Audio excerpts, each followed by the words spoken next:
ఏదైతే వైఎస్ఆర్ కాంగ్రెస్ పార్టీ రాష్ట్ర పార్టీ పిలుపు మేరకు వైఎస్ జగన్మోహన్ రెడ్డి గారి యొక్క ఆదేశాల మేరకు జూన్ 4వ తారీఖు నాడు వెన్నుపోటు దినంగా ప్రకటించడం జరిగింది. ఆ వెన్నుపోటు దినాన్ని 175 నియోజకవర్గాల్లో కూడా ఒక ప్రజలతో మమేకమవుతూ ఒక ర్యాలీ కార్యక్రమం చేపట్టి స్థానికంగా ఉన్న ఆర్డీఓ ఆఫీస్ కావచ్చు, ఎంఆర్ఓ ఆఫీసులో కావచ్చు, రాష్ట్ర ప్రజలకి కూటమి ప్రభుత్వం ఏదైతే హామీలు ఇచ్చిందో అమలు చేయని హామీలన్నిటి కూడా అమలు చేయాలి అని చెప్పని ఒత్తిడి చేసే విధంగా, ఈ రాష్ట్ర ప్రజలకి మేలు చేసే విధంగా కూటమి ప్రభుత్వం చేసే మోసపు హామీలని ప్రజలకి తెలియజేసే విధంగా ఈ కార్యక్రమాన్ని ఘనంగా నిర్వహించాలని చెప్పని రాష్ట్ర పార్టీ పిలుపు మేరకు పశ్చిమ నియోజకవర్గంలో కూడా ఈ కార్యక్రమాన్ని విజయవంతం చేయాలని చెప్పని ఈరోజు అందుబాటులో ఉన్న నాయకులతో ఏదైతే 4వ తారీఖు నాడు జరిగే కార్యక్రమం పోస్టర్ రిలీజ్ని ఈరోజు చేయడం జరిగింది.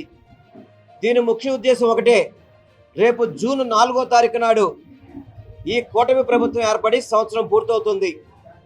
ఈ సంవత్సర కాలంలో ఒక పెన్షన్ తప్ప ప్రతి ఒక్కరిని కూడా మోసం చేసిన వ్యక్తి చంద్రబాబు నాయుడు కూటమి ప్రభుత్వం. ముఖ్యంగా చెప్పాలంటే గత 5 సంవత్సరాలు జగన్మోహన్ రెడ్డి గారి నాయకత్వంలో ఏదైతే కరోనా కష్టకాలంలో కూడా ప్రపంచవ్యాప్తంగా కూడా కరోనా కష్టకాలంలో 2 ఏళ్ళు ఇబ్బందులు ఉన్నా కానీ ఇచ్చిన హామీలన్నీ అమలు చేసిన ముఖ్యమంత్రి భారతదేశంలో ఆంధ్ర రాష్ట్ర ముఖ్యమంత్రిగా, ఏకైక ముఖ్యమంత్రిగా జగన్మోహన్ రెడ్డి గారు నిలిచిపోతారు.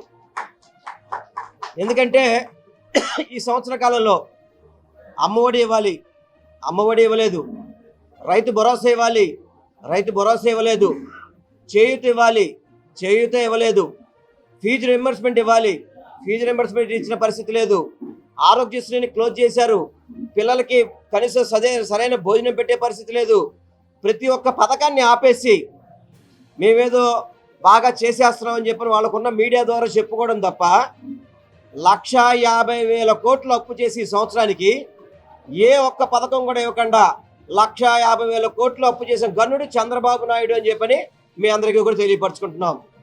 అందుకనే రేపు 4వ తారీఖు నాడు ఎవరైతే సంక్షేమ లబ్ధిదారులు ఉంటారో వాళ్ళందరినీ కలుపుకొని వైఎస్ఆర్సీపీ పార్టీ తరఫున ఈ హామీలు అమలు చేయాలని చెప్పి ఒత్తిడి చేసే విధంగా వైఎస్ఆర్సీపీ పార్టీ పశ్చిమ నియోజకవర్గం నుంచి వేలాది మందిలో ర్యాలీ చేసి ఆ యొక్క మెమరాండం ఇచ్చి ఈ రాష్ట్ర ప్రభుత్వాన్ని మెడలు ఉంచే విధంగా వైఎస్ఆర్సీపీ పార్టీ పనిచేస్తుందని చెప్పి మీ అందరికీ కూడా తెలియపరచుకుంటున్నా.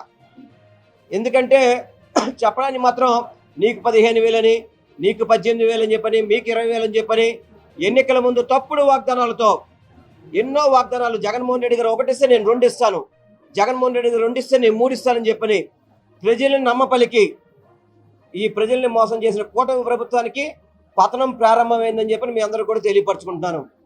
కరెంటు బిల్లులు బాదుడే బాదుడు, పెట్రోల్ ఛార్జీలు బాదుడే బాదుడు, డీజిల్ ఛార్జీలు బాదుడే బాదుడు, నిత్యావసర వస్తువులు బాదుడే బాదుడు. ఇదివరకు ఈ బాదుడే బాదుడు అని చెప్పని చంద్రబాబు నాయుడు గారు కార్యక్రమాన్ని చేపట్టి ప్రజలను మోసం చేసి ముఖ్యమంత్రిగా ఎన్నికయ్యాడు.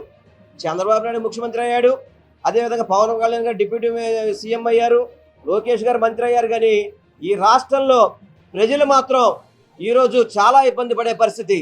వ్యాపారస్తుల మీద దాడులు కావచ్చు, అదేవిధంగా ముఖ్యంగా చెప్పాలంటే ఈ రాష్ట్రంలో రాక్షస పాలన నడుస్తుంది. కేవలం రెడ్ బుక్ రాజ్యాంగం అని చెప్పని వైఎస్ఆర్సీపీ నాయకులు కావచ్చు ప్రశ్నించే ప్రతి గొంతును నొక్కే విధంగా ఈ రాష్ట్ర ప్రభుత్వం కుటిల ప్రయత్నాలు చేస్తుంది. కొన్ని వేల మందిని వైఎస్ఆర్సీపీ పార్టీ నాయకులను జైల్లో వేసి సునకానందం పొందుతుంది తప్ప రానున్న రోజుల్లో ఇంతకింత మూల్యం చెల్లించుకోక తప్పదు అని చెప్పని నేను ఈ కూటమి ప్రభుత్వాన్ని హెచ్చరిస్తూ ఈ కార్యక్రమం 4వ తారీఖు జరిగే కార్యక్రమం ఏదైతే 9 గంటలకి 40వ డివిజన్లో మన బ్యాంక్ సెంటర్ నుంచి స్వర్గీయ వైఎస్ రాజశేఖర రెడ్డి గారి విగ్రహం దగ్గర నుంచి ప్రారంభించుకొని అటు నుంచి ఆర్టీసీ వర్క్షాప్ రోడ్డుగా ఎంఆర్ఓ ఆఫీస్కి ర్యాలీ చేయడం నిర్ణయించిందని చెప్పని పార్టీ నిర్ణయించిందని చెప్పని ప్రతి ఒక్కళ్ళు వైఎస్ఆర్సీపీ నాయకులు, కార్యకర్తలు, వైఎస్ఆర్సీపీ కార్యకర్తలు, అదేవిధంగా సంక్షేమదారులు, ప్రజానికం అందరూ కూడా ప్రతి ఒక్కళ్ళం కలిసికట్టుగా పనిచేసి ఈ ర్యాలీని విజయవంతం చేస్తాం. మెమరాండం సమర్పిస్తాం. తప్పకుండా కూటమి ప్రభుత్వానికి మేము వాళ్ళ మెడలు వంచి ఈ సంక్షేమ పథకాలు అమలు చేసే వరకు ఈ పోరాటం చేస్తామని చెప్పని మీ అందరికీ కూడా నేను తెలియపరచుకుంటున్నాను.